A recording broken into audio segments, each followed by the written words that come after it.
Hello students, welcome to orange academy. আজকে চলে এসেছি আমাদের সেকেন্ড এপিসোড, যেটা সায়েন্স গ্রুপে। কালকে তোমরা দেখেছো লাইফ সায়েন্স কিছু শর্ট কোয়েশ্চেন নিয়ে, প্রথম যে পেজটা তার শর্ট কোয়েশ্চেন নিয়ে ডিসকাশন হয়েছে। আজকে এসেছি ফিজিক্যাল সায়েন্স নিয়ে। তো আজকে আমরা ফিজিক্যাল সায়েন্সের প্রথম যে পেজটা রয়েছে, পেজ নাম্বার 32, সেটা নিয়ে আমরা ডিসকাস করব, মেনলি শর্ট কোয়েশ্চেন। পরে আমরা চেষ্টা করব কভার করার যে 2 নম্বর 3 নম্বর বা বড় কোয়েশ্চেন, যেটা কালকেও বলেছিলাম। নেক্সট কোনো ক্লাসে বড় কোয়েশ্চেন নিয়ে কথা হবে, আলোচনা হবে। আজকে আপাতত আমরা মেন যে শর্ট কোয়েশ্চেন রয়েছে 1 নম্বরের, মানে বিভাগ ক এবং বিভাগ খ, এই দুটো বিভাগের ওপর আমরা কোয়েশ্চেন আনসার সলভ করব। তো চলো দেরি না করে শুরু করা যাক। প্রথম প্রশ্ন, প্রথমে আছে 1 নম্বরের 15টা প্রশ্ন। এখানে 4টে করে অপশন রয়েছে, এমসিকিউ। 4টে অপশনের মধ্যে চুজ করতে হবে। তো ফার্স্ট কোয়েশ্চেন আছে 1.1, গ্রিন হাউস এফেক্টের জন্য দায়ী কোন রশ্মি? ইনফ্রারেড রশ্মি, না অতিবেগুনি রশ্মি, না গামা রশ্মি, না আলফা রশ্মি? তো গ্রিন হাউস এফেক্টের জন্য দায়ী কোনটা? ইনফ্রারেড রশ্মি। অতিবেগুনি রশ্মি বা গামা রশ্মি বা আলফা রশ্মি কোনোটাই নয়। গ্রিন হাউস এফেক্টের জন্য দায়ী হচ্ছে ইনফ্রারেড রশ্মি। নেক্সট কোয়েশ্চেন আসছে 1.2, লিটার অ্যাটমসফিয়ারে সার্বজনীন গ্যাস ধ্রুবকের মান কত? লিটার অ্যাটমসফিয়ারে সার্বজনীন গ্যাস ধ্রুবকের মান কত? অপশন এ আছে 8.314, option B 0.0821, option C 8.314 into 10 to the power 7, option D 0.0082। খুব ভুল করার চান্স আছে, কারণ অলমোস্ট সিমিলার অপশনস রয়েছে। তো 0.082 সঠিক উত্তর। এখানে রয়েছে 0.0082 এবং 0.0821। তো অপশন বি হবে কারেক্ট আনসার। লিটার অ্যাটমসফিয়ারে সার্বজনীন গ্যাস ধ্রুবকের মান হচ্ছে 0.082, অপশন বি। নেক্সট কোয়েশ্চেন চলে আসছি 1.3, কত মোল H2 এর সঙ্গে 2 মোল অক্সিজেনের বিক্রিয়ায় 4 মোল স্টিম উৎপন্ন হয়? খুব ভালো করে বুঝতে হবে ব্যাপারটা, এবং তার আগে জানতে হবে যে স্টিম H2 এবং O2 থেকে স্টিম উৎপাদনের রিয়াকশনটা কিরকম হয়। কিরকম? 2H2 plus O2 is equal to 2H2O, অর্থাৎ দুটো হাইড্রোজেন একটা অক্সিজেন থেকে দুটো জল তৈরি হচ্ছে। এবার এখানে অপশন কি দিয়েছে যে 4 মোল স্টিম উৎপন্ন হচ্ছে। 4 মোল স্টিম মানে 2H2O টা হয়ে যাবে 4H2O। তো 4H2O যখন হবে এবং তার সামনে অক্সিজেন যেটা রয়েছে দ্যাট ইজ 2O2 আসছে, তাহলে যদি H2H2 plus O2 equal to 2H2O হয়, তাহলে দুটো O2 এবং দুটো H2 যখন আসছে, তাহলে দুটো H2O যখন আসছে তখন কি হবে? প্রথমে যখন H2 বলেছে কত মোল হাইড্রোজেন, অবশ্যই সেটা দ্বিগুণ হয়ে যাবে, কারণ অক্সিজেন দ্বিগুণ হচ্ছে, জলের পরিমাণটা স্টিমটা দ্বিগুণ হচ্ছে, তাহলে হাইড্রোজেনটাও দ্বিগুণ হবে। তাহলে 4H2 plus 2O2 equal to 4H2O। কোয়েশ্চেনটা ভালো করে বুঝবে। তোমরা খাতায় লিখে নেবে প্রথমে যেভাবে জলের রিয়াকশনটা হয়, যে 2H2 plus O2 equal to 2H2O, তাহলে 4H2O হচ্ছে 2O2 হচ্ছে, তাহলে H2 এর জায়গায় আগে কত হবে? 4। তাহলে 4 মোল হাইড্রোজেনের সঙ্গে 2 মোল অক্সিজেনের বিক্রিয়ায় 4 মোল স্টিম উৎপন্ন হয়। তাহলে সঠিক উত্তর হবে অপশন বি 4। ওকে, বোঝা গেছে? যদি কোনো বুঝতে অসুবিধা হয় বা কোনো কিছুতে মনে হয় কোনো সমস্যা হচ্ছে, অবভিয়াসলি তোমরা কমেন্ট করবে, দেন আমি সেটা আরো ভালোভাবে এক্সপ্লেন করার চেষ্টা করবো in the next class. Okay, so 1.4 next question, কোনো কঠিন পদার্থের ক্ষেত্র প্রসারণ গুণাঙ্ক 2 into 10 to the power -5 per degree centigrade হলে ওই পদার্থের দৈর্ঘ্য প্রসারণ গুণাঙ্কের মান কত? এখানে আমাদের ফর্মুলা জানতে হবে যে ক্ষেত্র প্রসারণ গুণাঙ্ককে আমরা বিটা দিয়ে ধরি এবং দৈর্ঘ্য প্রসারণ গুণাঙ্ককে আমরা আলফা দিয়ে ধরি। এবং আমরা ফর্মুলা কি জানি যে alpha equal to beta by 2। তাহলে এখানে বিটা দেওয়া আছে যে ক্ষেত্র প্রসারণ, কোনো কঠিন পদার্থের ক্ষেত্র প্রসারণ গুণাঙ্ক দেওয়া আছে 2 × 10⁻⁵। তাহলে আলফা দৈর্ঘ্য প্রসারণ গুণাঙ্ক কত হবে ডিভাইডেড বাই 2। তাহলে 2 2 কেটে গেলে 1 × 10⁻⁵। এখানে অপশন ডি 1 ওই পদার্থের দৈর্ঘ্য প্রসারণ গুণাঙ্কের মান 1 × 10⁻⁵ পার ডিগ্রি সেন্টিগ্রেড। ওকে, নেক্সট 1.5। সমান্তরাল কাচ ফলকের মধ্য দিয়ে আলোক রশ্মির প্রতিসরণ হলে মোট চ্যুতি কত ডিগ্রি হয়? খুব ইজি। সমান্তরাল কাচ ফলকের মধ্যে দিয়ে যখন আলোক রশ্মির প্রতিসরণ হয় তখন অ্যাকচুয়ালি কোনো চ্যুতি হয় না, 0 ডিগ্রি হয়। কেন না, তার আপতন কোণ এবং তার নির্গমন কোণ দুটোই সমান হয়ে যায়, এমন ভাবেই এইভাবে অ্যাঙ্গেলে যায়, তো পড়ছে অ্যাঙ্গেলে, সেম অ্যাঙ্গেলে বেরোচ্ছে, তো আলাদা করে কোনো চ্যুতির কোণ তৈরি হয় না। ঠিক আছে, তো তাহলে এখানে উত্তর হচ্ছে option B 0 degree. Next question হচ্ছে দৃশ্যমান বর্ণালীর যে বর্ণের আলোক তরঙ্গ দৈর্ঘ্য সবচেয়ে কম সেটি কোনটি? কোন আলোর আলোক তরঙ্গ দৈর্ঘ্য, কোন বর্ণের আলোর আলোক তরঙ্গ দৈর্ঘ্য সবচেয়ে কম? কি উত্তর হবে? এখানে 4টে অপশন রয়েছে, লাল, হলুদ, বেগুনি, নীল। সব থেকে আলোক তরঙ্গ দৈর্ঘ্য কম হয় সেটা হচ্ছে বেগুনি। খুব ইজি, অপশন সি। আচ্ছা, নেক্সট কোয়েশ্চেন হচ্ছে পরিবাহিতাঙ্কের একক কি? এখানে অনেকগুলো অপশন রয়েছে। পরিবাহিতাঙ্কের একক গুলিয়ে ফেললে হবে না, ওহম, এটা রয়েছে, ওহমকে উল্টো ভাবে লেখা আছে। কেন? পরিবাহিতাঙ্ক আমরা সবাই পড়েছি কিভাবে আসে। এখানে হবে উত্তর অপশন ডি, ওহমকে উল্টে লেখা আছে, কারণ 1/ওহম সেটা যখন ওহম টু দি পাওয়ার -1 হচ্ছে তখন সেটাকে উল্টে লেখা যায়, অর্থাৎ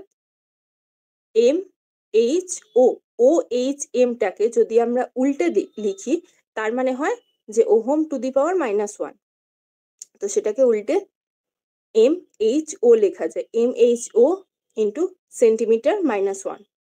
ঠিক আছে, পরিবাহিতাঙ্কের একক উত্তর অপশন ডি, মো, সেন্টিমিটার -1। নেক্সট হচ্ছে 1.8।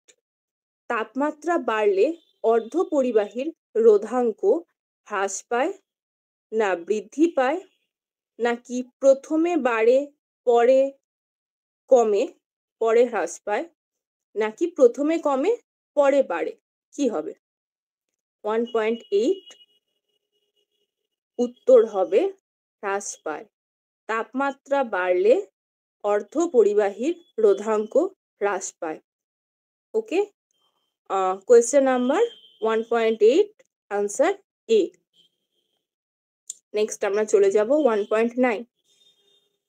হ্যাঁ, এ একটা যে কোনো মৌল, তার উপরে রয়েছে 235, নিচে রয়েছে 92।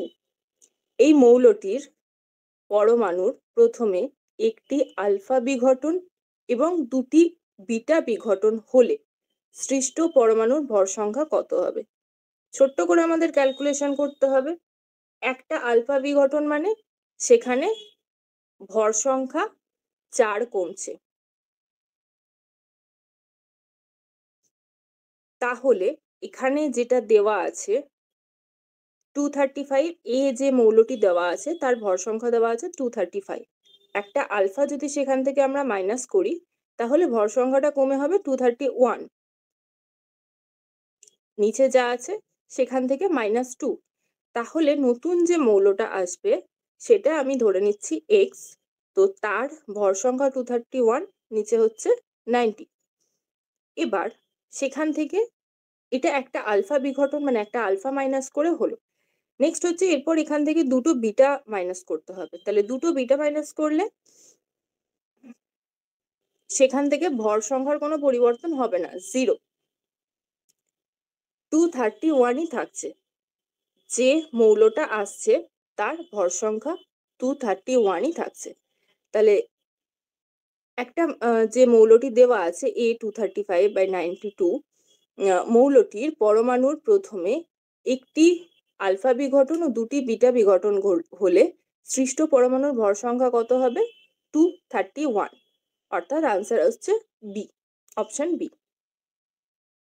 নেক্সট 1.10, কোনটি সন্ধিগত মৌল নয়? কোনটি সন্ধিগত মৌল নয়? এখানে চারটে অপশন আছে, এজি, এমজি, সিইউ, সিডি। এখানে আনসার হবে এমজি, ম্যাগনেসিয়াম। ম্যাগনেসিয়াম সন্ধিগত মৌল নয়। নেক্সট হচ্ছে 1.11, ধাতব পরমাণু আয়নে পরিণত হওয়ার সময় ইলেকট্রন ত্যাগ করে ও জারিত হয়, নাকি ইলেকট্রন গ্রহণ করে ও বিজারিত হয়, নাকি ইলেকট্রন গ্রহণ করে ও জারিত হয়, অথবা ইলেকট্রন ত্যাগ করে ও বিজারিত হয়। চারটে অপশন রয়েছে। ধাতব পরমাণু আয়নে পরিণত হওয়ার সময় কি হয়? ইলেকট্রন ত্যাগ করে ও জারিত হয়। নেক্সট হচ্ছে, একটি রূপোর গয়নায় সোনার প্রলেপ দিতে হলে অ্যানোড রূপে কি ব্যবহৃত হবে? এখানে সোনার প্রলেপ দেওয়ার কথা বলছে। তো অ্যানোড কি আয়ন ব্যবহৃত হবে? একটি রূপোর গয়নায় সোনার প্রলেপ দিতে হলে অ্যানোড রূপে ব্যবহৃত হবে। এখানে একটাই অপশন পাওয়া যাচ্ছে, যেটা হচ্ছে পটাশিয়াম রয়েছে, অপশন বি, KAuCN2, KAuCN2। ওকে, অপশন বি। নেক্সট হচ্ছে 1.13, আয়রন পাইরাইডসকে অতিরিক্ত বায়ুতে পোড়ালে যে গ্যাস পাওয়া যায় সেটি হলো NH3, না N2, না H2S, না SO2। আয়রন পাইরাইডসকে অতিরিক্ত বায়ুতে পোড়ালে কোন গ্যাস পাওয়া যায়? SO2। ওকে, অপশন ডি। নেক্সট 1.14, পিতলের উপাদান। পিতলের উপাদান কি এখানে? Cu+Sn, না Cu+Zn, নাকি Cu+Fe, নাকি Cu+Ni? এখানে হবে পিতলের উপাদান হচ্ছে অপশন বি, Cu+Zn। নেক্সট 1.15, এলপিজির সিলিন্ডার থেকে গ্যাস লিক করলে যে তীব্র দুর্গন্ধ পাওয়া যায় তা যে যৌগের কারণে হয় তা হলো ইথাইল ডাইব্রোমাইড, নাকি ইথাইল অ্যালকোহল, নাকি ভিনাইল অ্যাসিটেট, নাকি ইথাইল মারক্যাপটান। এলপিজির সিলিন্ডার থেকে গ্যাস লিক করলে যে তীব্র দুর্গন্ধ পাওয়া যায় তা যে যৌগের কারণে হয় সেটি হলো ইথাইল মারক্যাপটান, অপশন ডি। ওকে, ইথাইল মারক্যাপটান। সো বিভাগ ক প্রথম 15টা কোয়েশ্চেন কমপ্লিট। নেক্সট আমরা যাব বিভাগ ক্ষয়তে। এখানে 21টা কোয়েশ্চেন আছে। 21টা কোয়েশ্চেন আমাদের সলভ করতে হবে।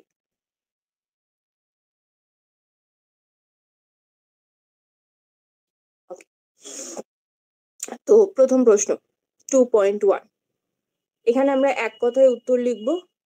বায়ুমণ্ডলের কোন স্তরে ভ্যান অ্যালেন বিকিরণ হয়?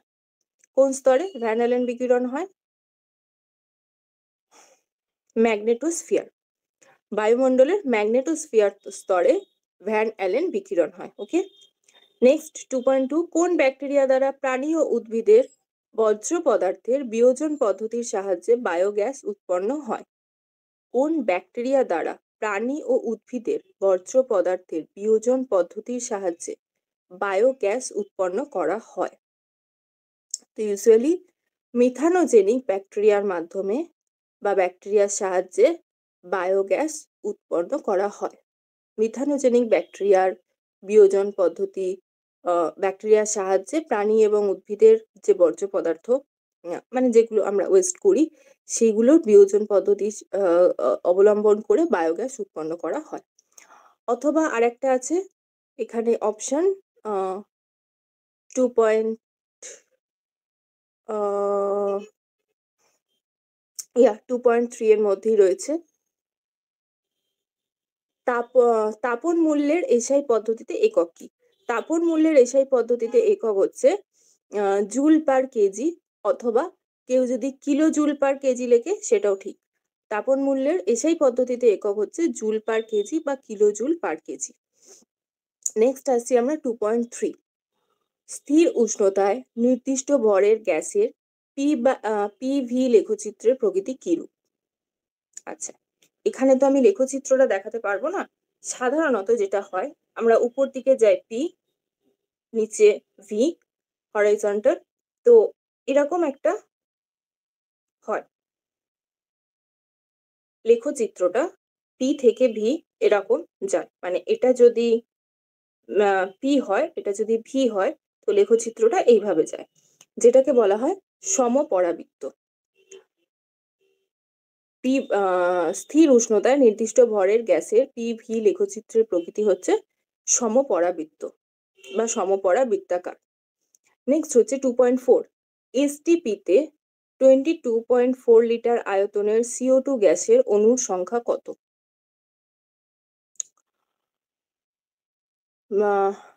22.4 লিটার আয়তনের CO2 গ্যাসের অণুর সংখ্যা 6.023 into 10 to the power 23, 6.023 into 10 to the power 23। Next আমরা আসবো 2.5, কোনো তরলের প্রকৃত প্রসারণ গুণাঙ্ক ও আপাত প্রসারণ গুণাঙ্কের মধ্যে কোনটি তার একান্ত নিজস্ব ধর্ম?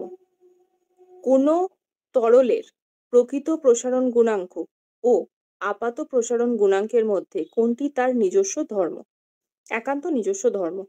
তো প্রকৃত প্রসারণ গুণাঙ্ক হচ্ছে তার নিজস্ব ধর্ম, যে কোনো তরলের নিজস্ব ধর্ম প্রকৃত প্রসারণ গুণাঙ্ক, আপাত প্রসারণ গুণাঙ্ক নয়। এর সাথে একটি অথবা কোয়েশ্চেন রয়েছে, লোহা ও পিতলের তৈরি দ্বিধাতব পাতকে বরফের মধ্যে রাখলে কোন ধাতুটি ভিতরের দিকে বেঁকে যাবে? লোহা ও পিতলের তৈরি দ্বিধাতব পাতকে বরফের মধ্যে রাখলে কোন ধাতুটি ভিতরের দিকে বেঁকে যাবে? এটার উত্তর হবে পিতল। সাধারণত পিতলের পাতকে যদি বরফের মধ্যে রাখা হয়, সেটি ভিতরের দিকে বেঁকে যাবে। মানে দ্বিধাতব পাত্রটির মধ্যে পিতলটি ভিতরের দিকে বেঁকে যাবে। আচ্ছা, 2.6, চোখের দীর্ঘ দৃষ্টিজনিত ত্রুটি দূর করতে কি ধরনের চশমা ব্যবহার করা প্রয়োজন?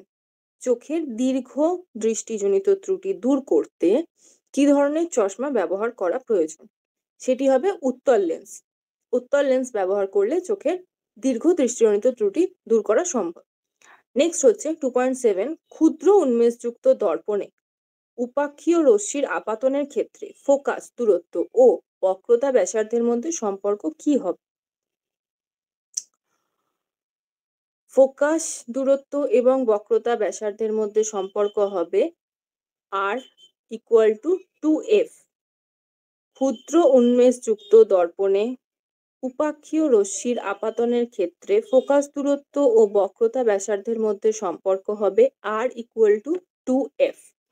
ওকে, নেক্সট কোয়েশ্চেন 2.8, বিওটি এককের সংজ্ঞা লেখো। বিওটি এককের সংজ্ঞা কি? না, 1 কিলোওয়াট ক্ষমতা সম্পন্ন কোনো যন্ত্র 1 ঘন্টা চললে যে পরিমাণ তড়িৎ শক্তি খরচ হয়, ভালো করে শুনবে, 1 কিলোওয়াট ক্ষমতা সম্পন্ন কোনো যন্ত্র 1 ঘন্টা চললে যে পরিমাণ তড়িৎ শক্তি খরচ হয় সেটাকে 1 বিওটি বলা হয়। ঠিক আছে, যদি নোট করতে চাও তাহলে এটা নোট করে নিতে পারো সংজ্ঞাটা, যদিও তোমরা বইতে পেয়ে যাবে স্টিল। নেক্সট আসছি আমি 2.9-এ, বর্তমানে আন্তর্জাতিক পদ্ধতি অনুযায়ী আর্থ তারের বর্ণ কি করা হয়? আর্থ তারের বর্ণ সবসময় হয়, মানে আর্থ তার হয় গ্রিন কালারের, সবুজ। আন্তর্জাতিক পদ্ধতি অনুযায়ী আর্থ তারের কালার হবে গ্রিন বা সবুজ। নেক্সট 2.10, কোন ধরনের নিউক্লিয় বিক্রিয়া সূর্যের শক্তির উৎস? কোন ধরনের নিউক্লিয় বিক্রিয়া সূর্যের শক্তির উৎস? সেটা হচ্ছে নিউক্লিয় সংযোজন। আচ্ছা, কোনো পুরাতাত্ত্বিক বস্তুর বয়স নির্ধারণ করতে কোন তেজস্ক্রিয় মৌল ব্যবহার করা হয়? কোনো পুরাতাত্ত্বিক বস্তুর বয়স নির্ধারণ করতে কোন তেজস্ক্রিয় মৌল ব্যবহার করা হয়? অবশ্যই কার্বন। তো সেই কার্বনটা কিরকম হবে? যার পরমাণু সংখ্যা 6 এবং ভর হচ্ছে 14, অর্থাৎ সি ওপরে 14 নিচে 6। ওকে, নেক্সট হচ্ছে অতি দীর্ঘ পর্যায়ের মৌলের সংখ্যা কটি? তোমরা মোটামুটি যদি একটু মাথায় রাখো তাহলে খেয়াল করবে যে অতি দীর্ঘ পর্যায় মানে হচ্ছে 18 পরে যে 32 আসছে সেটা আমরা চলে যাচ্ছে অতি দীর্ঘ পর্যায়ে। তাহলে অতি দীর্ঘ পর্যায়ের মৌলের সংখ্যা হবে 32। নেক্সট আসছে পরীক্ষাগারে কৃত্রিমভাবে তৈরি একটি মৌল। এটা তোমরা যেটা যা খুশি লিখতে পারো। পরীক্ষাগারে যে মৌলগুলো তৈরি হয় সেগুলো সাধারণত ইউরেনিয়ামের পরবর্তী যে মৌলগুলো হয় সারণীতে, এটা তোমরা তোমাদের যেটা মনে হবে লিখবে। ইউরেনিয়ামের পর থেকে যে মৌলগুলো আসছে তার যে কোনো একটা নাম লিখতে পারো, ঠিক আছে? ইউরেনিয়াম বাদ দিয়ে, ইউরেনিয়াম নয়, তার পরবর্তী মৌলগুলো। ওকে, নেক্সট হচ্ছে জলে 2.13 জলে দ্রবীভূত হয় এমন একটি সমযোজী যৌগের উদাহরণ দাও। জলে দ্রবীভূত হয় এমন একটি সমযোজী যৌগের উদাহরণ দাও। তো জলে দ্রবীভূত হয় এমন একটি সমযোজী যৌগ, সব থেকে সহজ উদাহরণ হচ্ছে চিনি, যেটা খুব সহজে জলে দ্রবীভূত হয়ে যায়। অথবা আমরা যে কোনো অ্যাসিডকে ধরতে পারি, সেটা NH3 হোক, HCl হোক, এইগুলো। ওকে, তো নেক্সট আসছে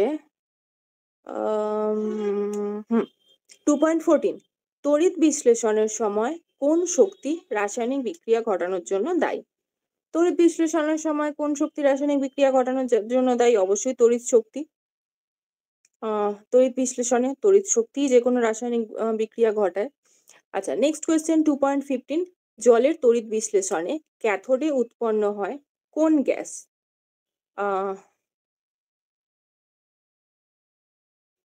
যার মধ্যে জ্বলন্ত পাটকাঠি ধরলে কাঠি নিভে গিয়ে গ্যাসটি নীল শিখায় জ্বলে।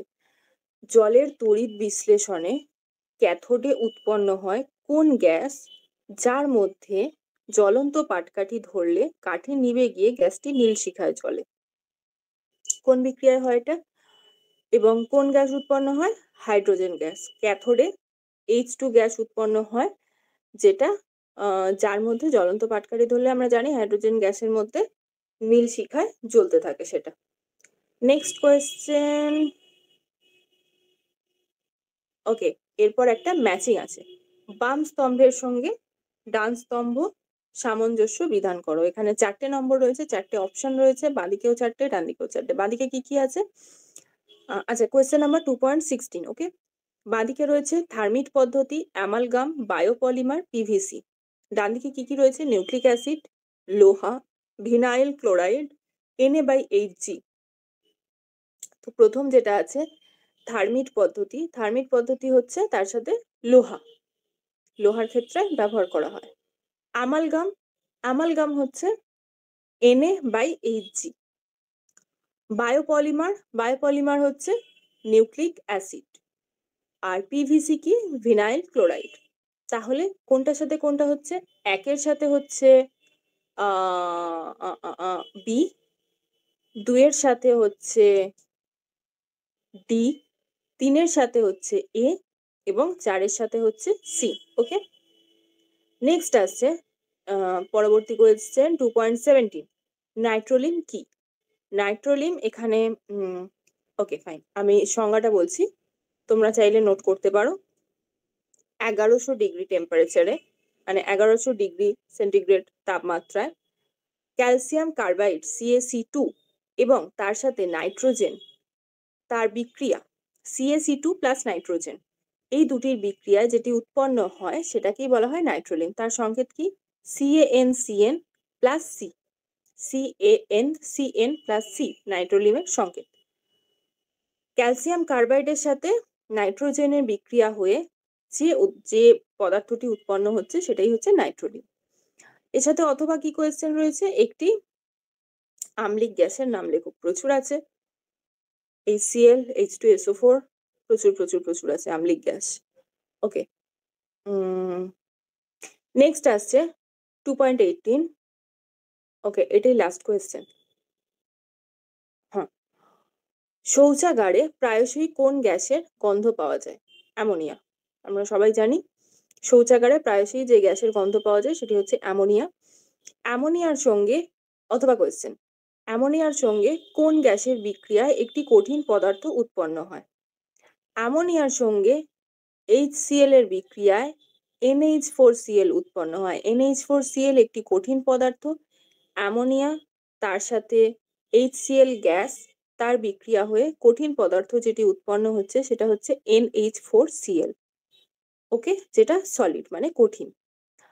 ওকে, চলো শর্ট কোয়েশ্চেন আপাতত আমি এত অব্দি দেখতে পাচ্ছি টেস্ট পেপারের মধ্যে। নেক্সট বিভাগ গয়ে চলে আসছে বড় কোয়েশ্চেন, মানে 2 নম্বরের কোয়েশ্চেন, যেটাতে এই মুহূর্তে আমরা যাবো না। আমরা এই মুহূর্তে প্রথমে ঝটঝট করে আগে শর্ট কোয়েশ্চেন সলভ করাবো, যাতে তোমরা ম্যাক্সিমাম মার্কসটাকে ক্যাপচার করতে পারো, কারণ শর্ট কোয়েশ্চেনে অনেকটা মার্কস রয়েছে, যাতে এগুলোতে ছাকা নম্বর পেতে পারো, মানে ভুল যাতে না হয়, ভুল হওয়ার চান্স যাতে কমে। যত বেশি তোমরা প্র্যাকটিস করবে শর্ট কোয়েশ্চেন, তত ভুল হওয়ার চান্স কমবে।